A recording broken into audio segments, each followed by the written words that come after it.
Hey guys, welcome back. In today's video, I will be showing you how to set reminders in Notion. So let's get started. Launch the Notion app or open it in your web browser. Either create a new page or open an existing one where you want to set up the reminder.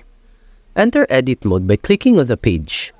Click on the plus icon to add a new block. Search for reminder in the block options and select it. This will insert a reminder block onto your page. Click on the reminder block to activate it. You'll see options to set the date and time for the reminder. Click on the date and time fields to select the desired date and time for the reminder.